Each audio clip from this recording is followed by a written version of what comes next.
के बगैर मेरा कुछ भी नहीं है।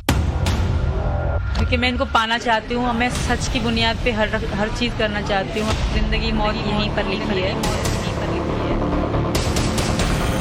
मैं मोहब्बत में आई हूँ, मेरा विश्वास करो।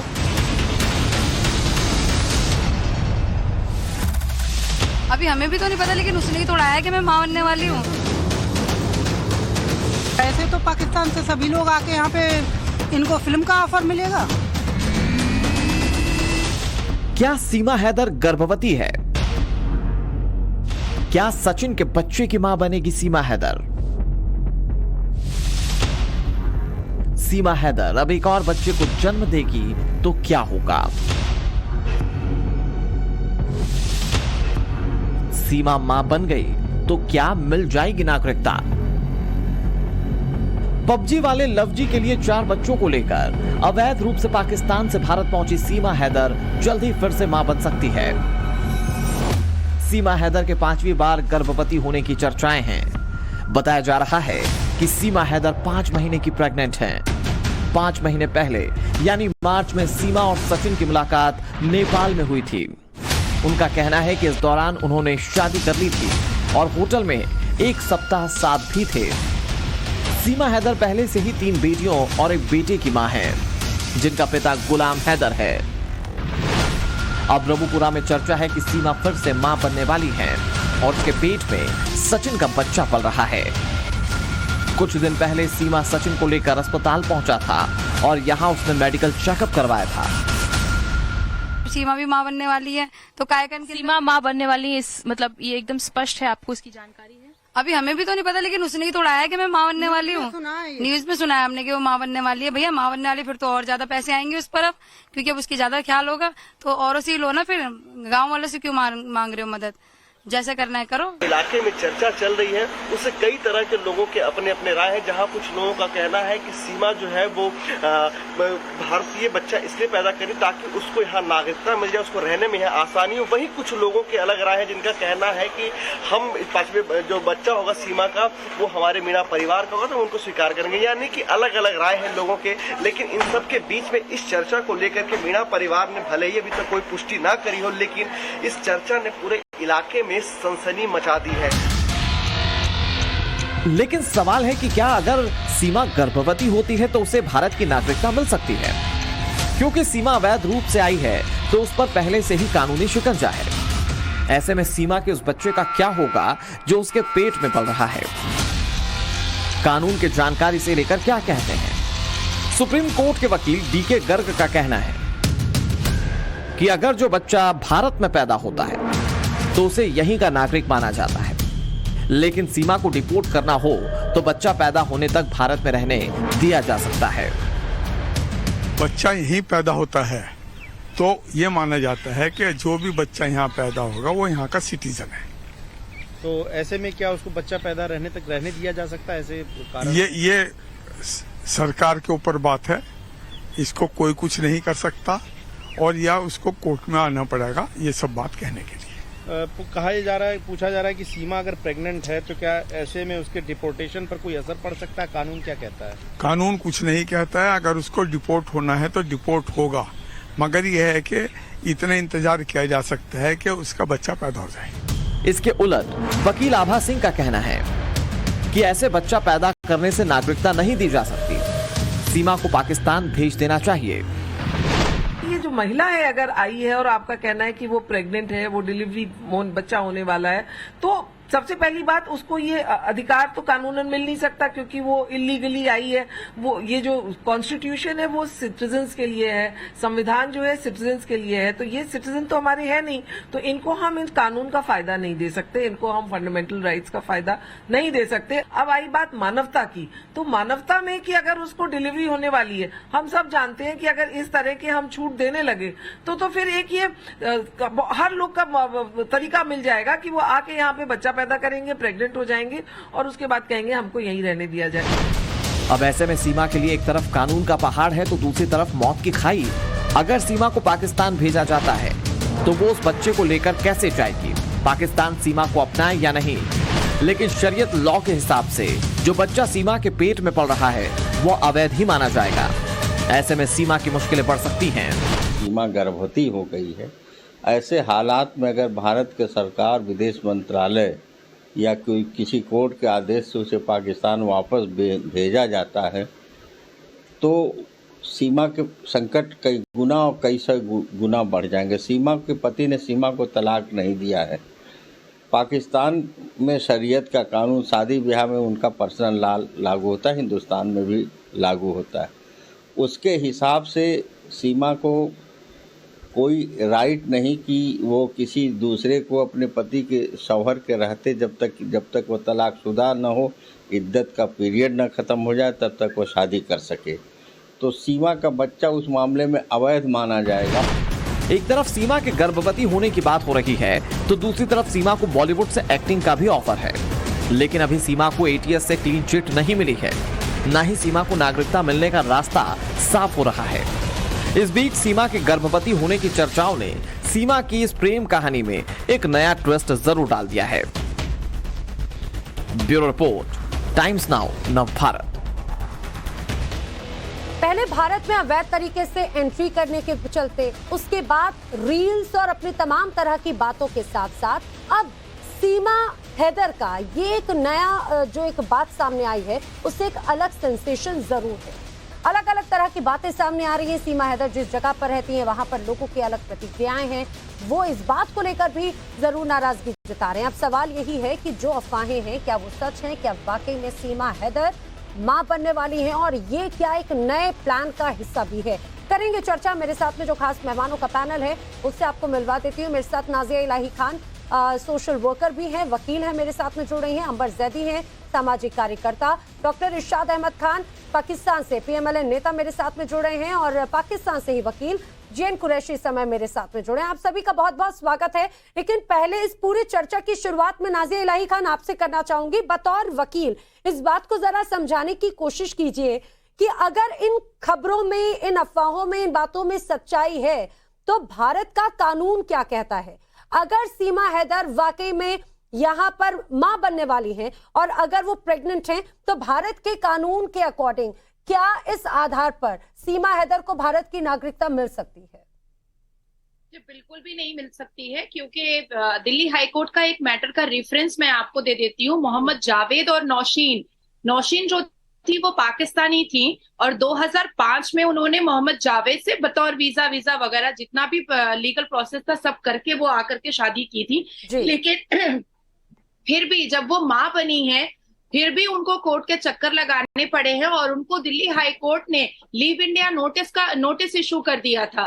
उसके बाद 2019 में जब उनका पहला बच्चा 11 साल का और दूसरा बच्चा 7 साल का हो गया, तब जाकर के बहुत ज्यादा मतलब सिंपैथी ग्राउंड में जब देखा गया, तब जाकर के उनको एक लॉन्ग टर्म वीजा का एक प्रावधान दिया गया, दिल्ली हाई कोर्ट ने दिया और सुप्रीम कोर्ट ने तो इस बात को सुनने से ही इनकार कर दिया।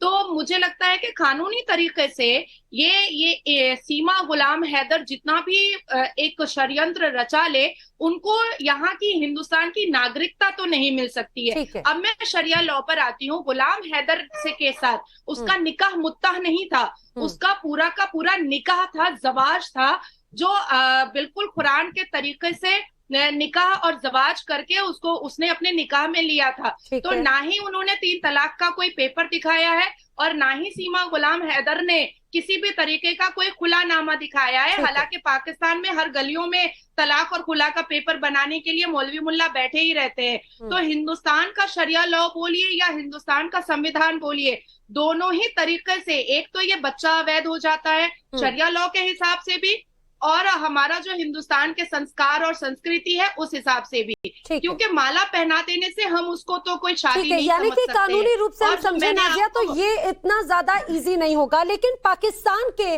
आखिर वहां के कानून क्या कहते हैं, कुरैशी साहब जरा समझाने की कोशिश कीजिए। जिस तरह से हमने देखा सीमा हैदर हिंदुस्तान पहुंची, एक तो अवैध तरीके से सीमा हैदर का भारत आना, दूसरी तरफ अपने 4 बच्चों को लेकर आना। अगर ये बात सच हो जाती है कि सीमा हैदर प्रेग्नेंट है, हिंदुस्तान का बच्चा है, दूसरी बात ये कि अगर उन्हें डिपोर्ट कर दिया जाता है तो पाकिस्तान के लॉज क्या उसे एक्सेप्ट करेंगे, क्या कहते हैं? अच्छा, सबसे पहले तो आप सबको सलाम, जय श्री कृष्णा, सत श्री अकाल। मैं देखिए पाकिस्तानी लॉज के हवाले से आपको बता दूं, जैसे मेरी बहन बात कर रही थी कि वहाँ मुल्ला और वो बैठे होते हैं certificates, we are living in 21st century, two wrongs do not make one right. सबसे पहले तो देखना है कि सीमा आई किस तरह से आपके यहाँ। पाकिस्तान से उसने ट्रैवल किया है नेपाल और इंडिया के दरमियान जब वो आई हैं, इंडिया आई हैं, तो वो इलीगल आई हैं, ठीक है ना, वो तो ऑफेंस अपनी जगह पर है। रही बात पाकिस्तान में, मैं बिल्कुल एग्री करता हूँ, मैं बिल्कुल एग्री जी, मुझे थोड़ा सा बात करने दीजिए। मैं बिल्कुल एग्री करता हूँ इनकी बात से कि यहाँ एक प्रोसीजर है और इद्दत का पीरियड होता है। इस्लाम पाकिस्तान में देखें, पाकिस्तान में दो सोर्सेज ऑफ लॉ है, एक वेस्टर्न सोर्स ऑफ लॉ है, दूसरी इस्लामिक सोर्स ऑफ लॉ है। लेकिन western source of law overriding effect नहीं रखती है इस्लामिक सोर्स ऑफ लॉ पे। तो इस्लाम में बेसिकली ये जो एक्ट हुआ है सीमा का, और जो बच्चे वाली बात अब आई है, तो ये एडल्ट्री में आ रहा है, और एडल्ट्री में इस्लाम में हद लगती है। हद मींस उसकी सजा जो है वो स्पेशल इस्लामिक इंजेक्शंस में सजाएं दी जाती है। तो पाकिस्तान में तो इसके लिए बहुत कड़ी सजा है। और एक्सेप्टेंस है या नहीं है? एक्सेप्टेंस है या नहीं है? कि पहले ये इलिजिटिमेट चाइल्ड होगा, बच्चा होगा, लीगल चाइल्ड नहीं होगा, क्योंकि जब तक उसके पास लीगल डॉक्यूमेंट नहीं है, सिर्फ कह देने से कि मेरी तलाक हो गई थी गुलाम हैदर से, it is not suffice to prove. आपके पास डॉक्यूमेंट होना जरूरी है। उसका 3 मंथ का यहाँ पे प्रोसीजर होता है। 3 मंथ के बाद फिर एक प्रोसीजर है इद्दत का। देखिए, एक मुसलमान लड़की आई है और उसके बाद जाकर उसने मजहब चेंज किया, वो एक अलग चीज है। लेकिन वो वहां पर इस वक्त जो है ना लिव इन रिलेशनशिप में रह रही है, शादी उसकी नहीं एक्सेप्टेबल है। अब इंडिया की भी मैंने कुछ लॉस पढ़े हैं, इंडिया की सुप्रीम कोर्ट की जजमेंट्स भी मैंने पढ़ी हैं। वहां पर तो लिव इन रिलेशनशिप में अगर कोई चाइल्ड होता है तो उसको भी लेजिटिमेट चाइल्ड कहा जाता है, लेकिन पाकिस्तान में उसको लेजिटिमेट चाइल्ड नहीं। ठीक है, बहुत इंपॉर्टेंट बात आपने कही बात सर, कि ये वहां के दोनों हमने देखा, भारत और पाकिस्तान के दोनों आखिर लॉस क्या कहते हैं। इरशाद अहमद खान, जिस तरह से तमाम बातें बार बार कही जा रही थी, अब ये एक बड़ा एक एंगल इसमें सामने आ जाता है। पहली बात तो ये नजर आती है कि क्या ये सीमा के ही एक नए प्लान का हिस्सा था कि भारत जाओ, प्रेगनेंसी अगर वहां पे शो करेंगे तो मानवता, ह्यूमैनिटी के तौर पर एक आधार पर तो वहां पर वो नागरिकता मिल सकती है। बहुत शुक्रिया जी। मैं ये पहले तो ये कहूंगा, ये पाकिस्तानी नहीं है, ये मिर्ची क्लब के डांसर, हिंदुस्तान की राह की एजेंट है। पहले तो ये 120% कंफर्म है। दूसरी बात यह है कि आपने अभी तक जो 4 बच्चे ये लेकर के किसी के फिर रही है, इसका डीएनए किया क्या? मुझे आवाज नहीं आ रही है इरशाद। मेरी आवाज नहीं आ रही है? जी जी आ रही है सर, ठीक है, एक बार देखते हैं, नाजिया से कनेक्ट करवाएंगे जी। दूसरी बात यह है कि अभी जो ये बच्चा पैदा कर रही है, पहले ये देखिए कि एक मेरा टिकटॉकर लेकिन इरशाद अहमद खान, आप मुझे एक बात बताइए, किस आधार पर मानेंगे आप? मुझे एक बात बताइए, मुझे आप बाकी बात बोले, लेकिन मुझे आपत्ति इस बात पे हो जाती है, आप पहली बात तो सीमा हैदर को एक्सेप्ट करने से ही मना कर देते हैं। अंजू जो वहां पर पहुंची, अब आप अंजू को एक्सेप्ट कर रहे हैं। अंजू तो हिंदुस्तानी थी, पाकिस्तान सीमा हैदर को उसके पास में, भाई वो जहां पर रही है, सीमा हैदर के पास में वहाँ के डॉक्यूमेंट्स हैं, सीमा हैदर का वहाँ का निकाहनामा है, सीमा हैदर का वहाँ पर निकाह हुआ है, आप उसे मानते ही नहीं है, आपने सीधे पल्ला झाड़ लिया। आप शोर डालती हैं, देखें मुझे 30 सेकंड सुने, उसके बाद आप मुझे बेशक ड्रॉप कर दें अपने प्रोग्राम से। बात ये कर रहा हूँ कि देखिए, झूठ पे झूठ आप बोल रहे हैं। अगर पाकिस्तानी, आप तो कश्मीरी बेचारे, हालांकि कश्मीर पे जिस पे कब्जा किया वो कश्मीरी हिंदुस्तान आ जाए उसे मार देते हैं, आप उसकी खबर भी नहीं पता। इरशाद अहमद खान, देखिए अगर आप मेरे शो पे गलत बयानबाजी करेंगे, भड़काऊ बयानबाजी करेंगे, मैं बिल्कुल एक्सेप्ट नहीं करूंगी, मैं बिल्कुल एक्सेप्ट नहीं करूंगी। आप जरा देखिए, पाकिस्तान के कब्जे वाले पाकिस्तान, पूरे कश्मीर का हाल देखिए, और हिंदुस्तान आइए कभी, आप कश्मीर आकर कभी देखिए। आप टारगेट नहीं कर सकते, कोई गलत बयानबाजी नहीं हो रही है। हाईलाइट कर रहे हैं, आप कहते हैं, सुने मेरी बात, सुने यार, कोई नहीं सुनेगा। दूसरी बात यह है कि आप बार बार उसके कह रहे हैं पाकिस्तान के एजेंट, आप उसमें फिल्में बना रहे हैं और हकीकत बना रहे हैं कि पाकिस्तान हिंदुस्तान के एजेंट उसे गिरदार रहे हैं।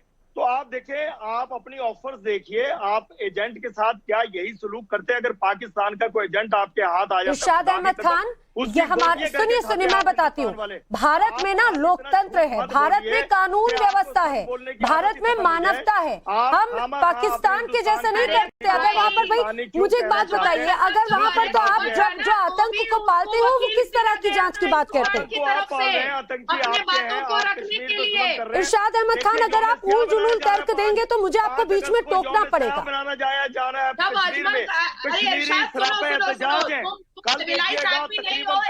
सारा कश्मीर लॉकडाउन होगा, कश्मीर बंद होगा आपके जुल्म और बर्बरियत की वजह से।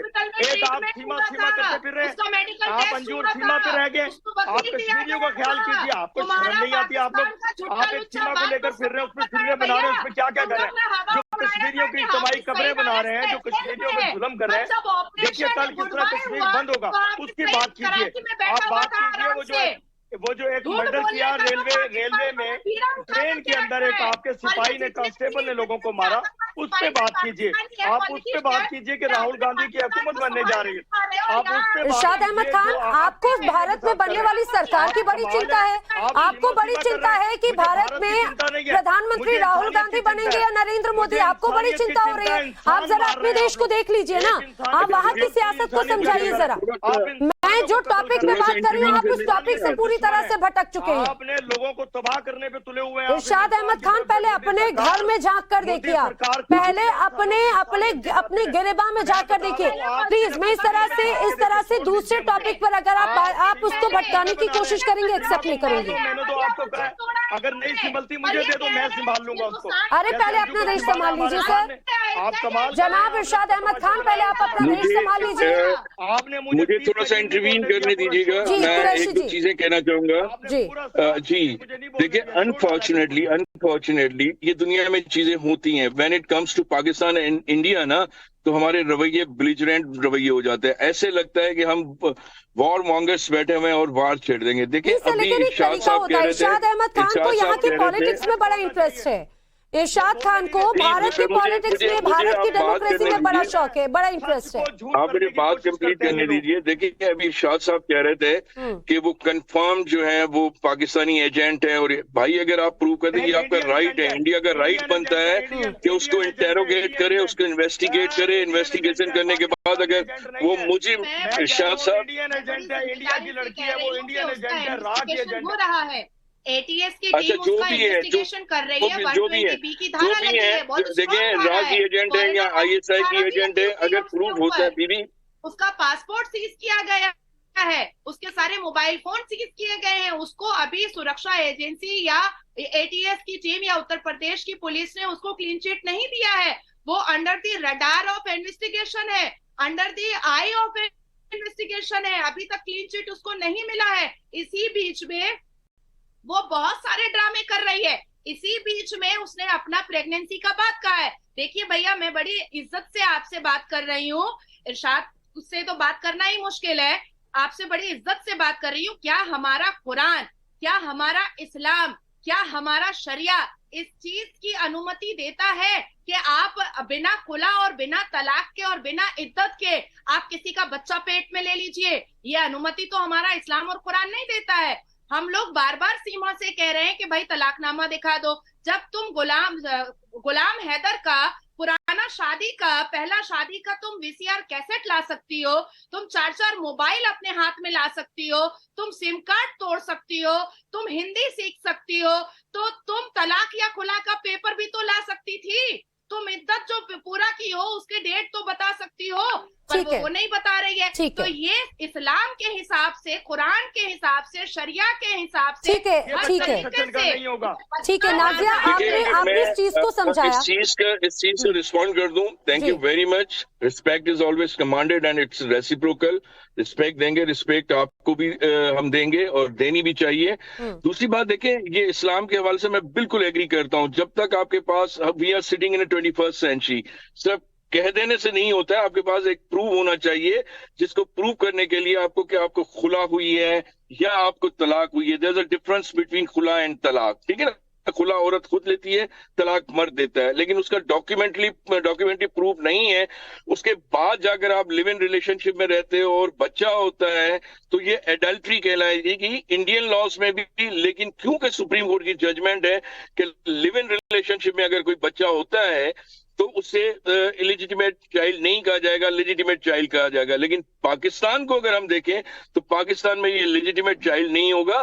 देखिए, ऑफेंस इंटैक्ट है, वो इलीगली एंटर हुई हैं नेपाल से इंडिया, उसको इंटेरोगेट करें, उससे इन्वेस्टिगेट करें। अगर वो लिंगर ऑन हो रहा है, टाइम ज्यादा लग रहा है, ज्यादा लग रहा है, तो ये फिर खामियां ये खामियां आप अपनी इन्वेस्टिगेशन में ढूंढें। नहीं कुरैशी साहब, देखिए कुरैशी साहब, भारत में जो जांच चल रही है वो अलग अलग पैमानों पर चल रही है और आप भी बखूबी चल रहे होंगे। अरे इरशाद खान, जहाँ पे अगर चीजों को अगर डाउट होता है तो हमारे यहाँ तो होती है भैया, हमारा राइट भी है और हम अपने आप को पूरी तरह से प्रोटेक्ट करके रखते हैं। हम देखिए, हमने हमेशा भरोसा करके ही हम लोग हमेशा उसका धोखा खाया है ना, हमेशा। सुनिए, हमेशा धोखा ही खाया है ना पाकिस्तान पे भरोसा करके। होगा कल 5 अगस्त है, यौम स्याह है, आप याद रखिए। आप यौम स्याह को इस तरह इरशाद अहमद खान, देखिए अभी मेरा हिंदुस्तान और पाकिस्तान पे चर्चा नहीं है, आप मेरी बात सुनिए। इरशाद अहमद खान, थोड़ा सा लॉजिकल बात कीजिए, थोड़ी लॉजिकल बात कीजिए प्लीज, ऐसी उलझुल बात नहीं। सुनिए प्लीज, मैं सभी पैनलिस्ट से रिक्वेस्ट कर रही हूँ, मुझे मेरे विषय पर चर्चा करने दीजिए प्लीज। इरशाद अहमद खान, हमें चाहिए नहीं सीमा हमें चाहिए नहीं, आप उसे मार दें। आप तमाशा बना रहे हैं सीमा का, सीमा पे फिल्में बना रहे हैं। यही आपका बर्ताव, यही आपका रवैया है। भारत मानवीयता दिखाता है, हर स्तर पे देख रहा है। आपने तो एक तरह से अंजू वाले केस को ट्रॉफी के तौर पे पेश किया है। इंसानियत है आपके अंदर, कश्मीरियों पे रहम कीजिए, कश्मीरियों को आजाद कीजिए। आप क्या सीमा लगाते हैं? अरे कश्मीर आइए जरा, कश्मीरी आजाद है, पाकिस्तान की तरह नहीं है जो वहाँ की बंदिशों को पार करके लोग आए बनाना चाहते हैं। कश्मीरी क्यों मुसीबत बनी हुई है? इरशाद अहमद खान, क्यों उनको बंदी बनाया हुआ है कश्मीरियों को? इरशाद साहब एक मिनट, हम ये सब चीजें मजहबों से और मुल्कों से बाहर निकल के इंडिविजुअल एक्ट्स पे क्यों नहीं आ रहे कि 2 बच्चियों ने सबसे पहले तो अपने फैमिली के लॉस को वायलेट किया है, अपने उन बंधनों को, साहब इरशाद अहमद खान नहीं समझेंगे। इरशाद अहमद खान, मुझे एक बात बताइए, थोड़ा सा शांति से मेरी बात सुनिए। इरशाद अहमद खान, इरशाद अहमद खान, मुझे एक बात बताइए, ये वही पाकिस्तान है जो खुद आतंक की गतिविधियों को झेल रहा है। हाल ही में किस तरह से यहाँ पे बॉम्ब ब्लास्ट हुए, आपने कितने लोगों को खोया, तब भी आप उस बात को नहीं समझते। अभी भी आपको सिर्फ मजहब और सिर्फ भारत और पाकिस्तान नजर आता है। हरामी बच्चा पैदा कर रही है ये लड़की। प्लीज सुनिए, शब्दों का ध्यान रखिए, शब्दों का ध्यान रखिए। इरशाद अहमद खान, आप नेशनल टेलीविजन पर हैं, शब्दों का ध्यान रखिए प्लीज। आपको माफी मांगनी होगी। इरशाद अहमद खान, आप गालियां आप अब्यूज कर रहे हैं, आपको माफी मांगनी होगी। कुरैशी साहब एक मिनट, कुरैशी साहब एक मिनट। इरशाद अहमद खान, आप गलत शब्दों का इस्तेमाल करें मेरे डिबेट में, आपको माफी मांगनी होगी। इरशाद साहब, इरशाद अहमद खान, आपने अब्यूज किया है, आपने गालियां बकी पहले मेरी बात सुने। नहीं कुरैशी साहब प्लीज, मैं आपको रोकूंगी। कुरैशी साहब नहीं, कुरैशी साहब प्लीज, DNA कीजिए। कुरैशी साहब नहीं। इरशाद अहमद खान, पहले आप माफी मांगो। इरशाद अहमद खान, पहले आपने गालियों का इस्तेमाल किया है, आपने अब्यूज वर्ड यूज किए हैं। जो कहेगा वो अल्फाज कहेगा, उस पर खड़ा होगा। मैंने जो कुछ कहा मैं अपने इरशाद अहमद खान, आपने अब्यूजिव वर्ड इस्तेमाल किए हैं। ये आपका चरित्र, आपकी भाषा, आपका असली चेहरा दिखाता है। वो जो 4 बच्चे हैं वो सीमा के नहीं हैं जो पहले हैं, मैं कहता हूँ, और सीमा पाकिस्तान की नहीं है ये भी कहता हूँ। हाँ, लेकिन इसके पहले जिन शब्दों का आपने इस्तेमाल किया है, आपने गलत शब्दों का इस्तेमाल किया है। इरशाद अहमद खान, मुझे एक बात उसका हस्बैंड रोना गाना कर रहा है और सब हम एम्बेसडर अपनी कंट्रीज के रिप्रेजेंट कर रहे होते हैं। आप जो किसी औरत के खिलाफ बात कर रहे हैं, किसी औरत पे आप देखिए, अंबर जैदी मेरे साथ में जुड़ रही है, जो ठीक है सामाजिक कार्यकर्ता है। अंबर जैदी, डॉक्टर इरशाद अहमद खान की बात अगर आप सुन रही हो तो इन्होंने जिस तरह से शब्दों का इस्तेमाल किया, नहीं इरशाद अहमद खान, आपने गालियों का इस्तेमाल किया है, आपने गालियों का इस्तेमाल किया। शर्म कीजिए जरा। अंबर जैदी, मुझे एक बात समझाने की कोशिश कीजिए, अगर सीमा हैदर इस तरीके को अपना रही है, अगर ये क्या उनके प्लान का हिस्सा है, इन केस अगर ये मान लेते हैं, तो आपको लगता है कि बच्चे के जरिए नागरिकता हासिल करने का एक जरिया हो सकता है ये? जी, ये सवाल मुझसे है? नहीं सर, अंबर जैदी। जी। अंबर जैदी, आप मुझे सुन पा रही हैं? मुझे लगता है अंबर जैदी तक आवाज नहीं पहुंच पा रही है। मैं रिस्पॉन्ड कर देता हूँ। अंबर जैदी तक मेरी आवाज नहीं पहुंच पा रही। कुरैशी साहब, आपसे मेरा एक दूसरा प्रश्न है। सर, आपसे मेरा एक दूसरा प्रश्न है, प्लीज। एक ह्यूमैनिटी के नाते, मानवता के नाते, भारत में तो खुद ये कहा जाए राष्ट्रपति को एक पत्र भी लिखा गया है, एक मर्सी पिटिशन टाइप की उनकी तरफ से एक दायर की गई है याचिका, जिसमें तमाम हवाले दिए गए हैं। क्या इस तरह से मर्सी पिटिशन का पाकिस्तान में भी कोई रोल होता है? दूसरी बात ये कि अगर ये सिचुएशन आगे बढ़ती है, जो अंजू आई है उसको इज्जत देखे कितनी मिल रही है। अरे आपने उसको ट्रॉफी बना रखा है सर, आपने ट्रॉफी बना रखा है। इरशाद अहमद खान, प्लीज आप उससे उलझुल बहस मत कीजिए। अंबर जैदी को जब अगर मेरी आवाज पहुंचे तो प्लीज मुझे बताइएगा। कुरैशी साहब, जरा मुझे एक बात बताइए, लीगल वे में अगर इरशाद अहमद खान की तरीकों से तो लग रहा है कि पाकिस्तान में कोई लीगल या कोई यहाँ पे कोई जिस तरह से नियम कायदे तो होते नहीं।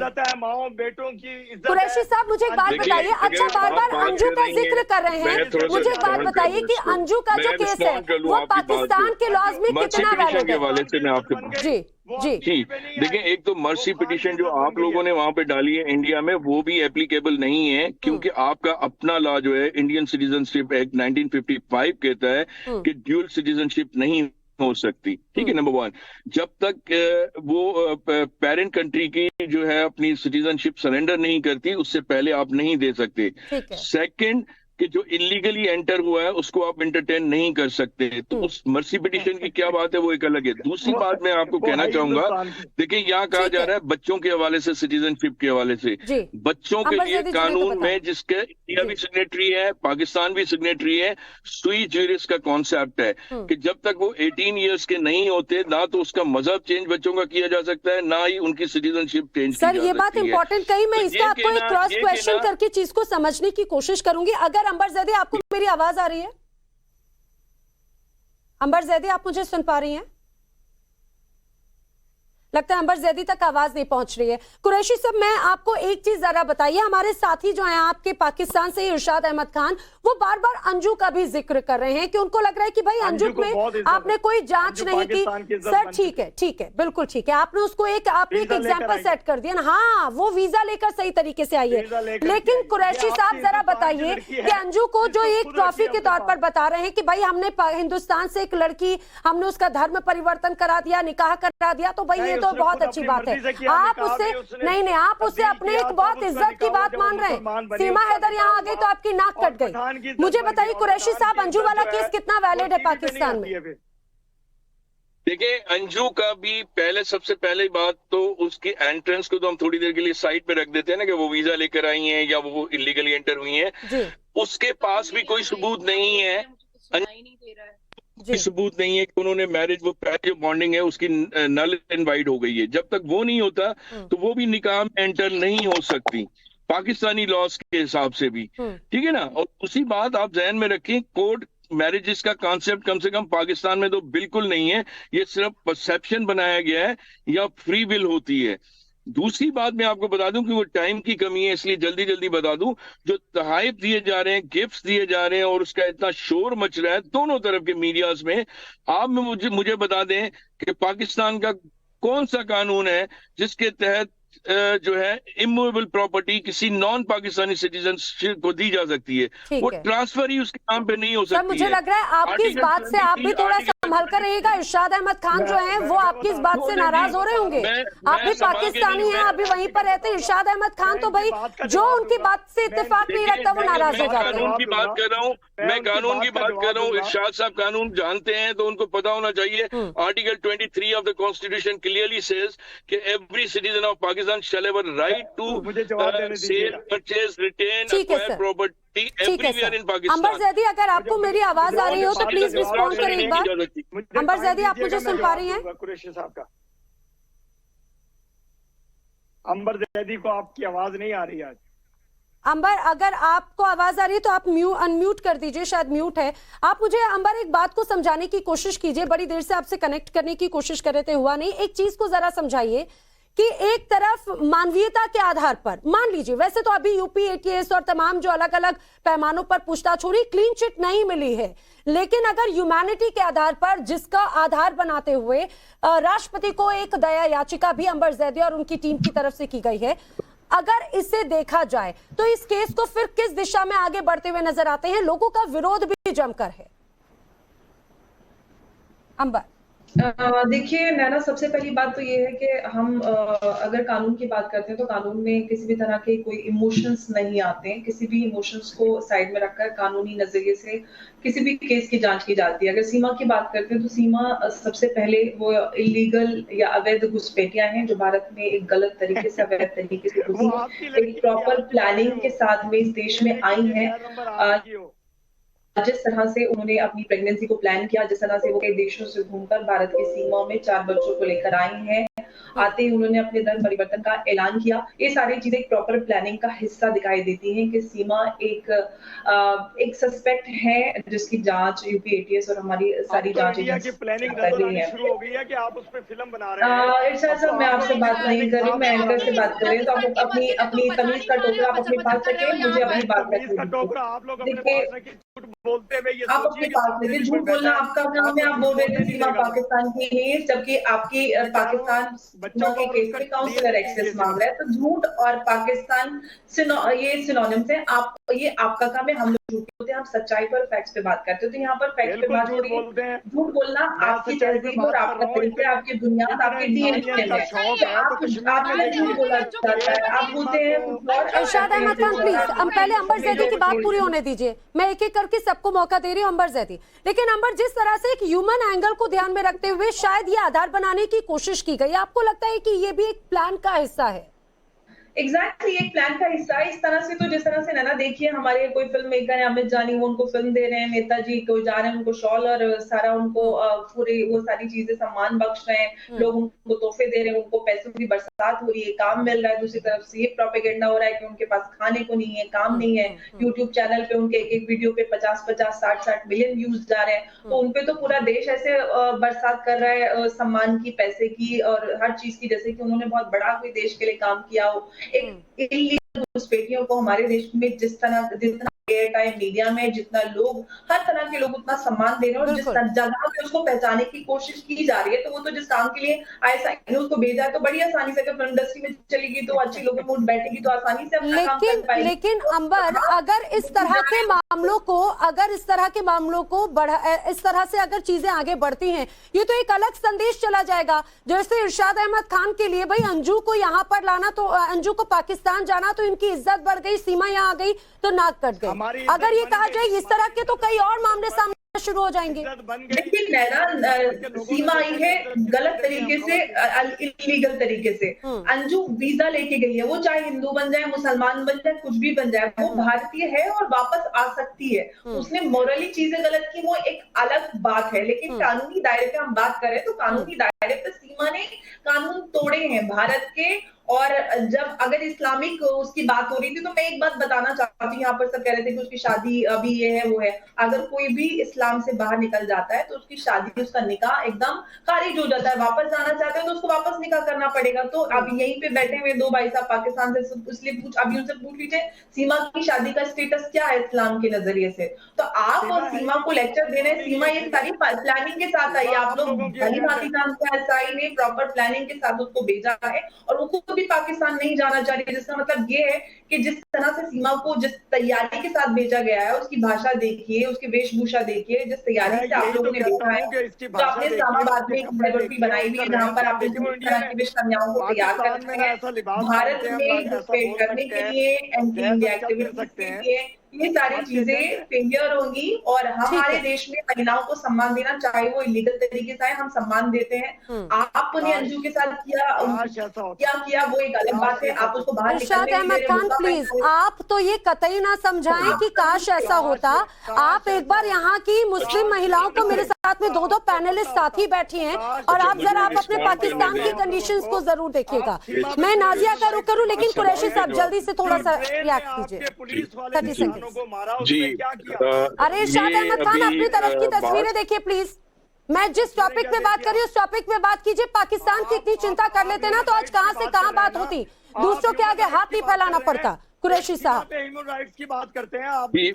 मैं उसी सूबे उसी शहर से ताल्लुक रखता हूँ जहाँ से सीमा आई हैं, जो आप इनका क्लेम है। मैं सिंध का रहवासी हूँ, पाकिस्तान का रहवासी हूँ, और जो पिक्चर खींची जा रही है, देखिए सिंध के हवाले से मैं क्लियर कट कह लूं कि यहाँ पर हिंदू हमारे भाई हैं, बहनें हैं, और उनकी हिफाजत करना, हम फेल हो सकते हैं अपने अपने उन चीजों में, लेकिन करना पड़, क्योंकि वो इंडिजीनियस हैं। असल यहाँ के सिंध के जो हैं वो हिंदू इंडिजीनियस हैं। कन्वर्जन्स और माइग्रेशन तो बाद में हुई हैं, नंबर 1।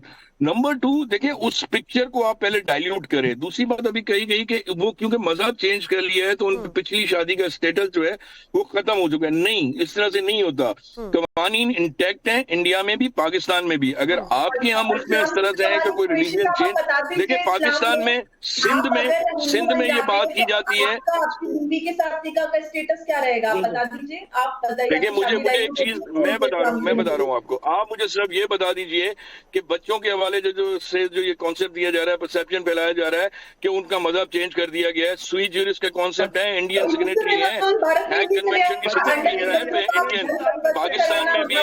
18 ईयर से पहले आप किस तरह से बच्चों का मजहब चेंज करवा सकते हैं? 18 साल से पहले किस तरह से आप बच्चों को सिटीजनशिप दे सकते हैं? कई सारे लीगल केसेस बन रहे हैं। आप अगर इस्लामिक पॉइंट ऑफ व्यू से बात करें तो मैंने आपके सामने सवाल ठीक है, क्लास रिएक्शन नाज़िर इलाही खान। देखिए बीबी, मुझे बात करने दीजिए ना।